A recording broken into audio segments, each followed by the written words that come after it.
Hello! Welcome to the release stream for The Great Wave and update 113. I'm Martin. And apparently our nameplates are reversed because I think they expected us to sit in the other. So apparently today I am Lino. It's a German game designer, yeah? Yeah. And I am Martin, the Swedish game director. You get what you pay for. Yeah, absolutely flawless impersonations of each other. I don't think they realize I'm actually Martin and you're actually Lino. Yeah, might be. I think we feel them. I think our coverage is pretty good. Yes, all right. So this is just going to be a short little stream as we count down to the release, which is coming unusually early. It's coming in approximately 28 minutes, in fact, right at noon here in Sweden. So we won't have time to show off too much stuff, but I think we'll just start up the game.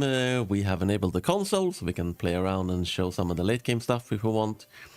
And just field questions about the release of 1.13 and the Great Wave. We have been working on this one for a long time, so I am very excited. Yeah. Are you excited, German Lino? I mean, I can't wait, Swedish Martin. It's been a journey. Yeah. I think we can say that. But now we're here, and we're like 20 minutes away. 30 minutes. We will, of course, as always, let you know once we've actually gotten confirmation that it's out. Exactly. We will let you know so that if you don't want to watch us anymore, you can stop playing. This stream will continue until Pelly runs around outside waving her arms and going, it's released, which is local tradition here. Yes, exactly. All right, cool. All right. Let's get going. I think we can just boot up actually as Great Britain since we're not playing properly and they have the biggest fleet. Yes, shockingly good. Oh, I see we're doing economic dominance also very ambitious for a 27 minutes ish. More like probably usually takes a few minutes, probably more 30-40 minute stream, but I'm here for it. So Lino is promising he will complete economic dominance before the Great Wave comes out. It's just easier to start the game. So, all right, let's jump into the game, I guess. Yes. Also, just before we start, is the audio sounding okay? Or rather, let us know if there's any issues with the audio or if you can't see the game or whatever. And now, in fact, I am going to swap over. Okay. There we go. Oh, that looks promising. Yeah. Okay. We were not sure, basically, with the setup if it's going to work. We will, of course, tag around, by the way. We're also going to show off the Japanese content and a bunch of the Japanese stuff, because that's the main thing we didn't get to show off last gameplay stream. But I just wanted to briefly hop into the main features using Britain, because it turns out Japan doesn't actually have a navy in 1836. So here we are in the game. And let's talk a little bit about the main features of this expansion and this update. Yes. But for some reason that word escaped me. Yeah. Go ahead. So what would you say is the headliner of the Great Wave? The Great Wave, the DLC, definitely the headliner feature is the ship designer. Like, no question about it. It's a massive piece of a feature, and I'm just gonna show it off here. This is the ship designer, and we basically wanted to create this in order to provide you with a bit more depth on how to customize your navy, right? Like, that was the main intent, and focusing here really hard on the strategic decisions that you can take rather than the tactical ones, right? If you're familiar with Hearts of Iron, for example, it's very minute details that you can change there, like the number of the guns and so on. And here in our version, we try to focus a bit more on what kind of navy you want to build, right? And then give you the tools to do so. Yeah, we've said it a bunch of times, but the ambition of that is that the ship designer should be a strategic tool, not a thing where you're constantly going and tweaking and adjusting every single template for 2 points more firepower or whatever. More, for example, if you were to include, like, with the complexity mechanic, the rewards having designs aren't too over-engineered. So, for example, if you want to design a fleet that's kind of cheap but has a lot of range and transport capacity, then you could put the armaments to minimum. Let's lose the guns as well. And let's put the supply capacity to maximum. And now the ship is a lot more efficient in terms of supply use. It will not require as much supply to use. It has a much higher transport capacity. It has a much higher marine capacity. So you now have sort of the equivalent of a transport ship for 1836. There are dedicated transport ships you get later in the game, but this wasn't really a thing in 1836. But what you can do instead is just say, hey, I'm actually going to build a bunch of ship of the lines that are fitted more for supply and transport and range than they are for actual combat. I mean, they can still fight, but they're obviously not going to do terribly well in a one-on-one versus a ship of the line that has prioritized armor and firepower. Yeah, exactly. It's really basically what you want to get out of your ships, right? In this case, you can see the ship complexity is super low, so also the construction costs and the maintenance is going to be quite affordable for you. If I set that to like higher values here, then you see it really spikes it up. just actually does. It now costs twice as much as our light transport design. So it is a very substantial difference. Oh, Yeah. yes. So let's do that since we can't actually. Because we're wearing a fancy hat, we can't actually hear the game audio ourselves. So just everything, master? yeah, just lower it down to like What, like 50 or 60, 40% or something. 50. Yeah, 50. Cool. All right. Done. Right. Another quick example I would like to highlight is a template I've been using a fair amount. Switch to the frigate. Put everything on minimum. And then propulsion on minimum. Here you have the platonic ideal of a raiding ship in 1836, because the main thing you want for raiding is low visibility, high speed. So this is a really good ship for like piracy, commercial raiding, and attacking supply lines, because it's also very, very cheap. So if you lose it, you're not losing that much. Not a very good ship for projecting power or just, dishing out damage to enemy warships. But yeah, it's a great commerce raider. Yeah. And then, of course, we have also the utility modifications. They basically allow you to specialize a bit further the ship templates that you want to construct. Well, no, design. So, for example, we have these patrol boats, which can increase your blockade strength. Or here you can basically say, okay, I actually want some extra big guns on here, which modifies the damage that you're dealing. But also they come at an extra cost as well. And you can see also this graph, it indicates that the cost here also go up. And then, of course, we also have very different options depending on the ship types. And like in general, the later ones tend to have more options and also more slots for those. Yep. Of course, we also have the flagship feature. So, yes. Which is so pretty much you can designate one of your ships, the ships in your fleet, as the flagship. Yes. Let's do that. And that is done with this button. You get a nice confirmation with a summary of the effects that you will get. So you get actually some prestige from naval battles with this ship. And of course, you will also lose some prestige if you are actually losing battles with your against fleets which have a chance against your fleet. Yeah. You don't get prestige for your flagship defeating like one guy in a rowboat, basically. That nobody's particularly impressed. Yeah, exactly. I think we've set the value to like it needs to be at least half as strong as your fleet. So we have a few questions. Yeah, sure. Then I'm thinking we're gonna field. You can also put a figurehead on it. Yes, while I will. So we're being asked if you have one flagship per country per fleet. Per country, your flagship is like the pride of the fleet. It is the big ship for your entire navy. You can change it, of course, but that's what it is. Yeah. We're also being asked how much the military tech tree has changed. We can go into it if you want. We can take a peek because I have done some changes with our narrative designer Hansi. And yeah. It's mostly unchanged in terms of structure, I would say, but a lot of the texts are a lot more impactful now. Yeah. There's a few, let's say, significant changes, which is, for example, that breech-loading artillery is now a required tech for modern ironclad.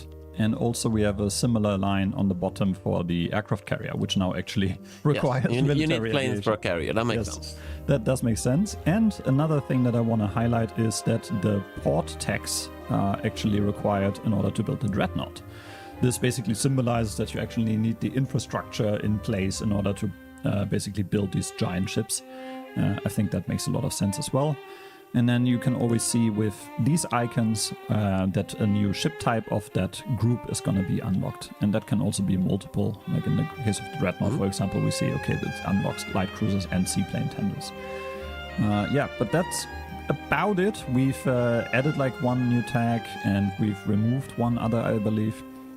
But overall, largely the same. And then we have some actually ship modules unlocked, for example, by unlocking the water tube boiler. So those can also be used then on the frigates and the ship of the line, the early ship models, for the better propulsion. All right. I will also mention that we are being very brief with the features. There's a lot more to show off, but we have very limited time. Exactly. We did stream, me and Tuna streamed last week, and then we did a bit more in-depth diving into the features. And of course, we have dev diaries and feature videos and everything. So don't think that we are showing everything there is to see, because we simply don't have the time. Yes. Let's hop over to Japan now that we have showed off like the main sort of points of the feature point of the DLC, because of course in terms of content, Japan is the focus of the Great Wave, as kind of implied by the name. And we picked Japan because while Japan doesn't start with a fleet, Japan quite famously went from a country completely closed and whose idea of a fleet is but you know, there's some Japanese pirates, there's a little bit of trade, to okay, we actually really need a fleet that can beat the Western fleets in order to be taken seriously. And then, you know, you have the Battle of the Strait of Tsushima, where the Japanese fleet absolutely like stomps on the Russian Navy, and everyone goes, ha. Yeah, exactly. Quite the important turning point for Japanese history. Yes. So what content do we have for Japan?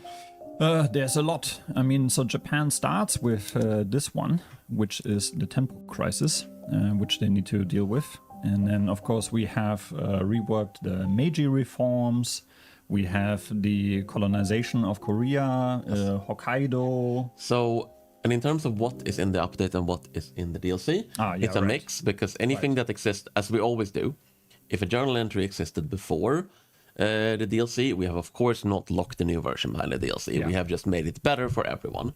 But of course there's also quite a bit of exclusive DLC content for Japan. So even if you don't get the Great Wave, you will still get a pretty significant content upgrade for Japan. But if you do get the DLC, you will get a massive amount of new content. Yeah, right. No, that's a good point. What else was there? There was, of course, some map changes also specific to Japan, some resource changes. Then the Ainu is a particular point that was mentioned. Ryukyu is now a thing coming along with an achievement.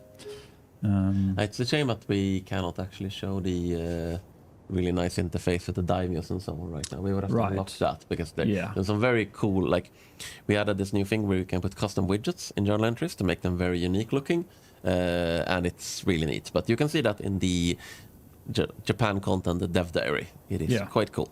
If we had more time, we would show it off, but we really don't. Or if you buy the expansion and play it for yourself, then you will also get to see it, and you will in fact get to play it. Yes, exactly. No, it's a bunch of exciting content for sure. Are we trying to push our wares onto people here? I think this might be the first time that I'm actually trying to sell it. But we also of course have a lot of new cosmetic and like visual content for Japan. Yes. So let's zoom in. Yes, we can. Let me actually try and hover a bit closer to this city here. Yep. So we have a new building set for Japan.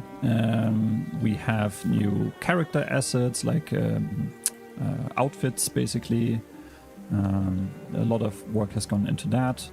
And then, of course, also when we zoom really far out, we have some nice new table assets like this beautiful bonsai tree, or of course everybody's favorite, the food items. Everyone always look at those. They do look good. I think our 3D artist Daniel, who made those, is like he's been sent down to Earth to model food. The secret is that he fasts for 2 days before modeling the food assets. Exactly. in this beautiful And yes, dagger. to reply to a comment that they start with 5.1 SOL. Yes, they start in a famine, like a famine crisis. So it's very on purpose that they start with terrible SOL. It's like the first thing you have to deal with, basically. Yeah, Japan faces a lot of trouble at the game start. They also have a massive qualification issue, which is in parts due to their... where is it actually? Here. Yeah, This one. exactly. They have a lot of new law variants, of course, as you can probably just see as a glance. Go back to the... Yep. Like you have a unique variant of isolationism, you have a unique variant of autocracy. Like you said, you have their whole new law group of the added status system. Yes. And the warrior case. caste. So just even And the school system. I think that one, I don't remember if that one was a law or a journal entry before, but we did represent the Terracotta previously. Yes. So for sure they have a lot of very different kind of unique laws, content, visuals. Let's take a look at the characters as well. There's definitely some unique new clothes. Yes. And yes, we will show the companies. I did see that request, I promise. Yeah, right. So I mean, here we can already see the first ones, I believe. I believe those have been overhauled and adjusted for a bit more variety, if I'm not mistaken. Yes. And also maybe we should actually look at the new screen that we have. Let's do it. Which is over here. Yeah. Which is the national cast. It's a nice improvement that Martin has been working on. So I have been working on. And Swedish Martin. Yeah, Swedish Martin exactly has been working on it. And it basically shows a list of all the characters in your country that are of relevance, and even some that are not of relevance yet. And has quite a lot of cool filters, if you want to show those off. Yeah, sure. Like, you can actually be very specific, so you can say, I would like to know if there are any... is there any one of this... If you click on interest group, you can see which ideology is represented, and you can see which character. So, if you're looking for... Which specific ideology did you click? The ideology. So do you want to see if there's any modernizers in the intelligentsia, for example, that you might be able to use to get lost through? Here you are. You can sort by historical and non-historical, whether they have a job or is a bum. Exactly. Both of these are historical, and all sorts of other ways of just easily finding relevant characters in your country. Yeah. Let's have a look at the Shogun, because I also want to show off on a new clothing. I don't think the Shogun is intelligentsia. Click that right. filter. Yeah, I'm sure that would have been a more beautiful world, but no. My bad. Yes, so he of course belongs to the Daimyo interest group. He is, within a prominence mechanic, he is of course preeminent because he is the effective ruler of the country. And as you can see, we have some quite nice new Japanese clothes. Yeah. And other assets. Yeah, for sure. Oh, and he also has his own army, because of course yes. Yes. And also we have some new character role, which we haven't actually talked about yet. We did, exactly. We not on this stream. We have talked about it before, but which is click other. Other, yes. Do we actually? Here. It's daimyos. Yeah, exactly. That's magnet. So this, for example, is a daimyo, which is like a magnet. And magnets have holdings, as you can see on the bottom here. This character is in charge of these 97 manor houses. Well, he's not in charge of all of them technically, but he's more like he's a very wealthy landowner in these manor houses, and he assumed to own a significant part of the lands in the state, and he derives political power from how much revenue these farms draw in. There's also Japan doesn't start with any, but there's also you can also have magnates in non-rural buildings. You can have them in or like the financial district. Yes. My brain is not quite in top shape. It's early in the morning. Ish. So you can have industrialists, for instance, magnates that are not they're rich dudes who wield financial political power but aren't in charge of companies. Yeah. So, but speaking of companies, let's have a look at the new companies. Yes. Whoops, wrong button. Yes. And also to answer the many questions about when it's coming out, it should be coming out in approximately 10 minutes. Yeah, and we will get you confirmation once we do. Yes. Let's see. So those are old. This, I believe, is also old, actually. I think this is a new one. Mitsui? I'm not actually sure. I believe so, yes. I believe this is a new one, for example. And then we... However, prestige goods. Of course. Yes, of course. Yeah. No, that's an old one. Sorry, this is an old one. So yeah, my bad. sometimes we have so many. So for us, these companies are also not new because they've been in the internal build for a long time. So yeah, we really should make the screen a little easier to sort and filter. But there is a bunch of cool new companies. Yes. Maybe Sumitomo is actually new. I am honestly not sure. I know there's some interesting new prestige goods for Japan. That's not it. Yeah. Yeah, if only we had Hansi here. Yes. He's the guy in charge of coming up with all the new companies, essentially. Yes, it might also be that some of them are... And I think they all should be underattainable since they're... Yeah, they should be, but yeah. Okay. I know. Well, not sure. We will just have fumbled showing off the new company. Yes. So there we go. Oh well. Oh well. But yes, Japan has a... Yes, exactly. Sumitomo is new. But no, there's a bunch of new companies, there's a bunch of new prestige goods. It's just that because we do really need to make some improvements to the company screen, it's a little difficult to show off. Combined with the fact that for us, these companies have been in the game for 6 months or so. More. So it's not like, oh, this is obviously new. It's more like, wait, which one was it again? Yes, exactly. It's a bit hard to track. All right, what else do we have? I mean, we can talk about the general improvements of the update if you want. Yeah, or we could also just do a little console. Yeah, exactly. We could also mess around a little bit with the console. When I say about showing off, like we have the new. We did show off like because we have a unique Japanese chip, right? That came up with the chip packs. We do. We did show it off last time, but I might show it off again. So open the console. Yes. And type research. Then 5. We got shaped. So this should give it all the tech, which will mean that all the ship classes are now available in the ship design.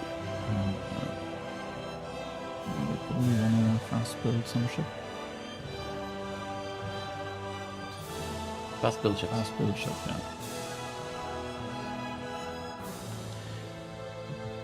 yeah. Before we do that, we can fill a super quick question, which is just that they want to see which traits we have added as well. Let's do that. Let's show off the Mikasa. Yeah. Yeah. So this is of course something those of you that have bought the volume 3 have already, but it's a little awkward in how it fits into version 1.12 of the game because it's you just get it as a dreadnought model, but the Mikasa was the pre-dreadnought. Here it is properly a skin variant of the pre-dreadnought, so you can have your pre-dreadnought look like the Mikasa if you want. And of course, the skin variants is something we will be looking into adding more of. We're not adding this ability to choose specific skin for ships, just to use this once and never use it again. Yeah, exactly. That would be very wasteful. It's a neat addition for any basically major DLC that we put out. So if there's something fitting, I want everything on this ship. You want everything. Everything.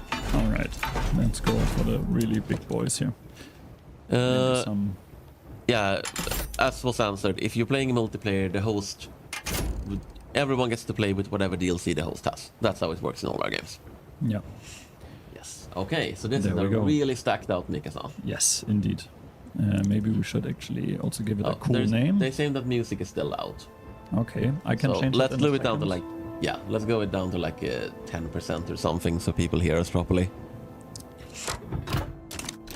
I can also just tune down the music. Yeah, just turn off the music. Yeah. Or turn it even lower. Oh, yeah. Here we go. Like this. There's some lovely new music, but they probably want to hear... They can listen to the music when they start the game. Yeah, that is true. All right, so of course, yes. Now we have a lot to choose from. Dreadnought, and here is our new template that we just created. And then we can just give it a go, and then you can see it is in the queue now. And it will be built, and it will take 15 years. Yes. Not it's not gonna really. It's gonna Thankfully, take 1 week to Yes. crank to a console command. But yes, if you try to build the Mikasa with the starting shipyard capacity of Yes. Japan, which are not really even possible, it would take a while. yeah, exactly. All right, we have our 1836.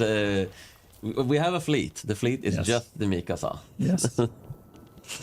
And here we can see it. Let's in send all it its out to glory. project some power. Actually, it's called the Fuji. I'm sorry to well. disappoint you. We can rename that though. Yes, We can this should actually totally call be it the Mikasa. Mikasa. We should Yes. make it so that the first ship of a class. Mikasa. We really should make it so the first ship of a class is named after the class. Yeah, that could be done. I think. Mhm. Yeah. Okay. Let's set it to project some power in, like, Korea or something, and show them our Sure. fancy. Definitely not. Oh, actually, it needs crew first. Yeah. There we go. So do we have an? I don't think we have any naval administrations, right? That is probably a good point. Yes. So we'll need to build some. Turns out you need people on boats and not just the boats, which I think Exactly. is incredibly rude. Exactly. Let me just plop down some naval administration over here. Where do we have it? Here. Oh, I am being thanked for the patch. Well, you should thank the entire team, but I'll take it on behalf of the entire team. So thank you very much, Mr. Floyd Pinkerton. I think they were talking to me. Of course. I'm sorry. You're Martin. I'm Lee. I am Jam and Lino. Yes. Yeah. No, but seriously, like this is always a major team effort. Of course, it's not one person that is to thank. It's the whole team that comes together. Like the artist did an amazing work to actually get all these ship graphics in. The audio insane. team also. Yeah. Like my goodness, like when I first heard the naval battles, it's really nice. Yeah. No, the just the amount of new ship art alone is insane. Yes. All right. So I think we have enough people, and we can project some power Okay. over here. Yes, and of course, this is the fleet mission system. This is part of the free update. It is the new way you interact with ships. You can assign them to multiple sea nodes. You can put them on different missions. There are completely reworked naval battles, a totally different system for interception. For instance, you will always be able to intercept ships traveling past you unless they can evade detection, which is based on stats. I'm very speed running some very long dev diaries here, Yes. so like I said, we don't really have too much time to talk, but there is a lot of stuff here. Yeah, indeed. We can also see, for example, we have actually no supply ships. No, but it's fine. which The is- Mikasa does not need supply. That is for weaklings. yeah. I mean, if you say so. They can listen. With that ship, they can seize whatever supplies they need. They can forage. That is true. That is true. They could do some Yeah. piracy. Oh yes, let's do some piracy with the Mikasa, but then let's zoom in on it. Well, Yes. Oops. here you have it. There you actually have You can see that it's actually the proper full ship model. model. It's not just like an approximation or something. The actual ship model gets put onto the map. If you have a bunch of ships in a fleet, you will get like one representative ship when you are zoomed out, and if you zoom in, you will get like a fold out of ships from the fleet. Exactly. Maybe I can try and show this off because we can just build some more ships. Let me just build some. Yes, and I'll see if there's any questions. Can you show us naval combat? I don't think we have time to properly show off naval combat. We did show it off in the... There is a bunch of visualizations of it in the art dev there, and also we did show it off in the previous stream with me and Tune. Then we had some naval battles. Yeah. Because then we have to set up like a conflict. I also think, generally speaking, the AI isn't really going to be super keen on coming out to fight the Mikasa, because the Mikasa is just will absolutely trounce any amount of wooden ships. This is a very big difference from before, by the way, that the way naval combat works now, damage is directly subtracted by armor, which means that a ship of the line cannot damage a dreadnought. It generally cannot even damage an ironclad. It will just bounce off, basically. So you cannot just have 100 wooden ships face down a dreadnought. They will lose. Yeah, exactly. Yes. People are saying that it's downloading. We however, will wait for the official Peli confirmation. Yeah, the waving arms Peli. TM. Yeah, exactly. And here's what we just mentioned, right? Like you have one representative ship for this fleet, and then you zoom in, and then it unfolds, and then you actually see the different ship types that I've built here. Yep. It's a very cool improvement. Let's actually just look at some more ship types while we wait. Sure. And let's just go in, because we have so many ship types. Like, sure. I really did not. When we first planned this expansion, I really didn't think we were gonna end up with this many ship types. I'm very happy about it. Yes. Like, for example, I talked about the fact that you don't get up, like, when you start at the game, there isn't like a proper transport ship, but this is unlocked along like a few techs in, so you get the troop ship. Yes. Which is differently, it's got a combination of sails and hull, and as you upgrade it with better modules, it'll get more modern. Yeah, exactly. So here, for example, you can see the sails completely disappear on the more modern version because you can fully rely on a steam engine. This is modeled after the Euphrates, I believe. Yes. We're being asked if you could bully wooden ship of the lines with my tiny monitors. I'm pretty sure you can. Let's compare. Let's bring up the monitor. Sure. Let's look at its armor. It's near the top. Whoops. The armor of the monitor is 70.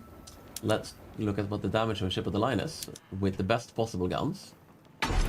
So if you fully upgrade the guns on a ship of the line, it's going to do a bit of damage to a monitor.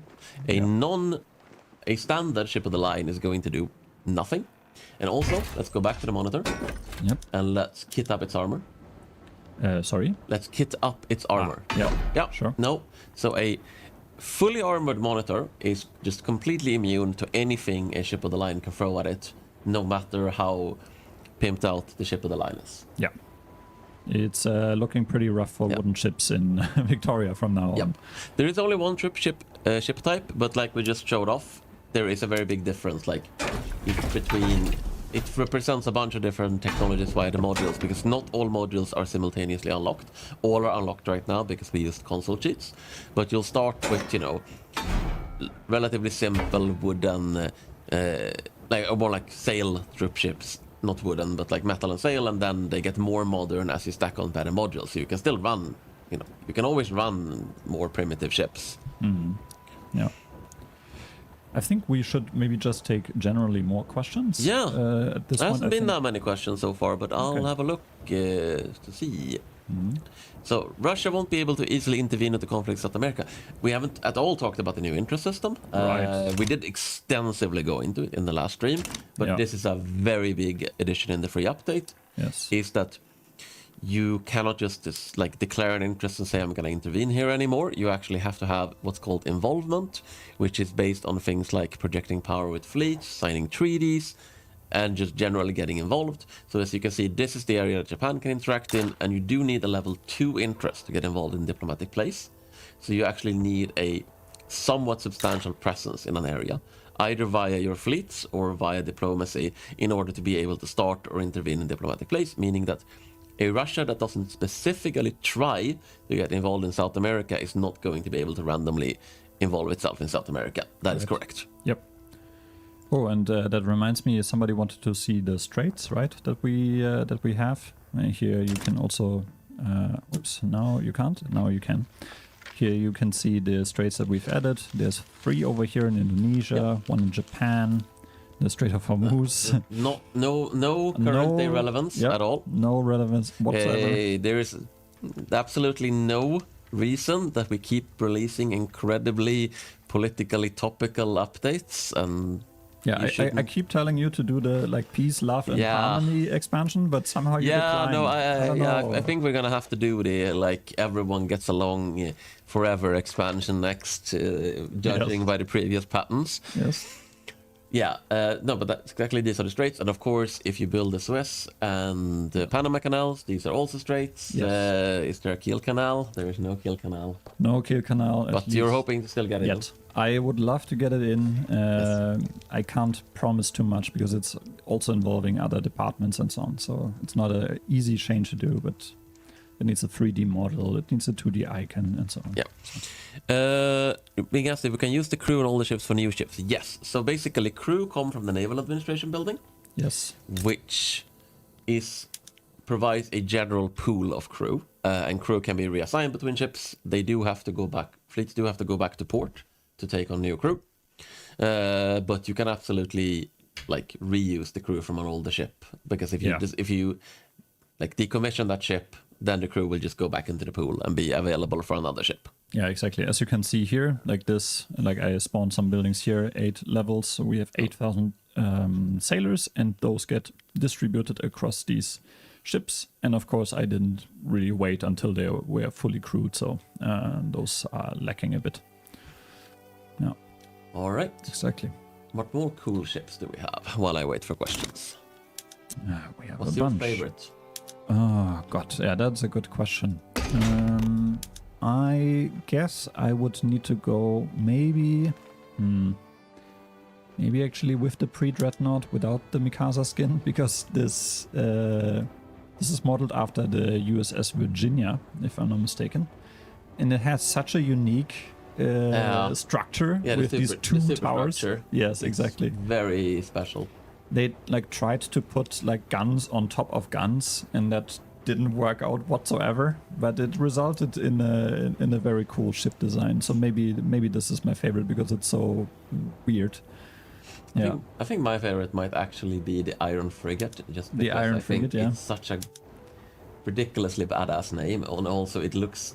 I love the combination, like the in-between state of it, where it's like, okay, we have fully metal hulls, but also just regular sails from the previous era. So it's very, between one world and the next. Yeah, no, that's true. And we also have this... the modern ironclad also. It looks great. Abomination. It's beautiful. It's beautiful just as it is, Lino. Yeah. Well, different tastes, but yeah. No, we do have some very nice ships. There's also some ships that have like specific bonuses towards other ships. Yes. I think we asked about last time. Let's bring up the torpedo boats. Yes, absolutely. So this torpedo boats, just to mention, the conceit is like you're not really building one torpedo boat. You're building a squadron of like 3 or 5 or something. Yes. But it's represented as one torpedo boat. And torpedo boats are, of course, very low visibility. They're pretty fragile, but they're also... Yes, go back and... but they also go back into the template. I want to show off. Yeah, I just want to show off. Just 1 second, because I think we actually... here you see we actually represent that this is actually a exactly, group it's a flotilla. Oh, I think we can probably see it here as well, because we should show off. It has a damage bonus, right? Let me see if I can actually get it here. Yes. Here we see it in this tooltip. So it does significantly increase damage against capital ships. Yeah. So certain ship classes are better or worse against other specific ship classes. Yeah, exactly. So torpedo boats, easy to build, very good against big capital ship fleets, but probably easy to destroy for a fleet that is actually suited for a more balanced strategy. Will your land troops sync with the transports? Yes. If your fleet has its transport capacity cut because it loses ships, then an appropriate amount of battalions will drown. Yep. Exactly. Basically, as many as you cannot support anymore. And this is, of course, something we didn't mention here yet, but troops can no longer just walk on water. They have to be transported by fleets. So you can no longer just walk past the wooden wall. Yeah, there's capacities that come from the ship types, and depending on your ship modifications, that also can get influenced. And then it results in this carrying capacity for regular battalions. And of course we have Marines as well. And we like I said, just not enough time to cover all the new features. There's a lot of new things. The whole how ships are constructed, completely overhauled, as you can see, right? Like it takes years to build capital ships and so on. How do ships get supplies? We're being asked. Supplies, good question. Also completely changed. So what we do now is we have a logistics center, depending on if it's a fleet or an army. There's a one for each category. And from there, basically all the supplies are sourced. And I believe we can also see that if we... wait, no, actually... wait, where is the... It should be up top to the right. I thought so. It's because we don't have any supply ships. We have constructed no supply ships. So this fleet is just steadily losing supply. It has no supply, in fact. So that is true. This is why we can't see it. But, exactly. But yes, so go in and build some supply ships, because rather allocate. So supply ships are kind of automatically built based on your settings, how much you want to focus on. And any like unused, up to the amount you have set, then unused construction capacity will be used to build supply ships and keep your like supply and increase your supply ship pool. Supply ships are discrete objects. Like we don't have that every single supply ship creates a ship, but conceptually, like every supply ship is a ship, and they can get attacked by convoy raiders. In which case, we basically spawn a ship, and if that ship gets sunk, we remove a supply ship. So they are pseudo-real ships, you can call them. Yes. Yeah, exactly. Again, if you're familiar with Hearts of Iron and their convoys, Yeah, it's very similar. Pretty similar. Yeah, exactly. And they will. So the way it works, yeah. the way they get the supply is they will need a number of supply ships, which is like there's a base requirement based on the fleet's daily needs. If it basically was import. Then there is a distance multiplier. The further away they are from their home HQ, the more it will cost. And then there is a what we call like the coaling station factor, which is that you get a discount of up to half the supply cost based on how near the closest port you have access to is. So it's about half distance from where they're based and half distance to closest port, which means that it's not as simple as just having ports everywhere to very easily supply your fleets, but it also makes a very significant difference whether you have essentially coaling stations, access to nearby ports, or whether you're just sending your ships from Austria to operate in the Pacific with no nearby base support, in which case you are going to need an enormous conga line of supply ships to maintain. Yeah, exactly. Like as you can see, like right outside our doorstep, this was requiring only 2 supply ships, and now I've sent it away to the south of India, and it requires a 38. No, it actually needs. Yeah, exactly. Yeah. We only have 13 because we don't have 13. enough capacity yet. But you can see it's building up over time. Yes, we're assigning more and more as they get constructed, and to fully fulfill their demands, it would need 38. So yeah, the distance plays a huge role, of course. Yes. So can you cripple a country with closing down the strait? You can. It depends on the country. But to give you an example, if you control both sides of Gibraltar, you can close off the Mediterranean to the world market, which, for instance, means that the Ottomans would know. Well, I guess they could potentially reroute their access through the Strait of Hormuz. But yeah, let's say Greece or Italy. You can cut off Greece or Italy from the world market and possibly the Ottoman. Yeah, exactly, entirely. Which I would say is potentially pretty crippling. Yes. And the same is true for the Danes and the Swedes. And now, we see Peli waving. We see Peli running around, waving her arms. Yes. So. Oh my God, yes. Peli, calm down, Peli. Yes. Peli, Jesus. Yeah. My goodness, Peli, that's like way too much arms.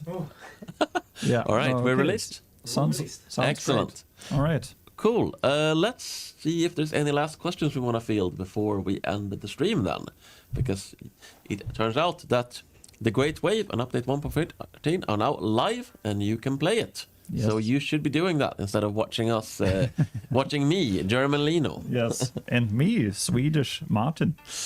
Right, let's see. Does taking casualties affect the amount of supply ships needed? I mean, the amount of supply ships needed is based on the size of the fleet. So yeah, if you lose ships, you're going to need less supplies, absolutely. Let's see, anything else? If you have super low visibility and the other has bad screening, could I do a landing without the enemy detecting me? Yes, that would completely be possible. So you could absolutely build like a stealthy invasion navy. Then you would potentially have trouble if the enemy just sort of cuts your supply lines, but it is something you could potentially do. The last one on the bottom, we can actually answer with a yes, which is nice. Maybe you want to take that? Does the AI know how to move trade center to avoid closed straits? Because I'm fairly sure we have managed to reset their world market hub, right? So this is not in yet. So the AI does not actually know how to move its trade center right now. What we have is that trade center, you should be able to move the world market hub based on moving the market capital. We don't have AI logic for it yet. I will potentially look at it, but this is a little dangerous because it also means that you might be able to really screw with the AI by sort of flipping straight settings on and off. So it's not something I just want to quickly implement without considering how it could be used. And All right. also, we don't want the AI to move its trade capital at the drop of a hat, because then it's also like, I charge some tolls and suddenly all the trade is gone. Like, we don't want extremely fluid game states necessarily. So Right, my bad. no worries. I know we had something in the works, but what yeah. we do have is that every trade center computes multiple paths to every other trade center when possible, and it can shift those paths if one path either gets blocked off or has punishingly high tolls. So, for example, if you go to Indonesia, you see that there's 3 straits here. They all have the same controller at the moment, but if you theoretically had different controllers of these straits, and all the trade is going to, say, the Straits of Malacca, and whoever is controlling the Straits of Malacca starts... Oh, actually, Britain could be doing it. So Britain puts insanely high tolls on their side of the Strait of Malacca, then the trade will reroute to basically go around Sumatra or Java instead to avoid the British tolls. Yeah. Of course, if you control all 3 straits and you set the tolls equal in all 3, then it doesn't matter. They're going to have to pay regardless. Yeah. And this matters, like the reason they would also be able to... They would want to potentially go to the toll strait is because there's also a cost for more merchant marine when you trade over longer distances now, which didn't exist before. Mm-hmm. All right. I think we have covered most things. Mm-hmm. We have one last question down there, which Yes. you can field before we end. Sure. Can one nation build ships for another, like Britain did during this time for Japan, etc.? So there's no commissioning of ships, but there is absolutely a ship transfer. So you can create a treaty with somebody, let's say with Russia, and then there's this ship transfer here, which is a new article coming with the Great Wave. And then I can choose the ship that I want to sell, for example, in order to get some money. For example, like this. And then you can absolutely sell your ships to other nations. And there's some considerations for if they're like outdated and so on, I believe. And it's quite nice. Mm-hmm. All right. All right. With that, we should be we should be stop talking, and you guys should get to playing the Great Wave and update 113. Yes. And I did see that comment about being 200 kilometers away from their computer, which is no excuse whatsoever, and I will not accept it. You should be playing anyway. So that is that. I hope you all enjoy it. Of course, as usual, we will be watching all the feedback coming in. We will be looking into, we will, of course, as usual, be doing post-release updates and hot fixes as needed. And yeah, let us know what you think. And thanks for now. Yeah, thanks for watching. Have a nice one. Bye-bye.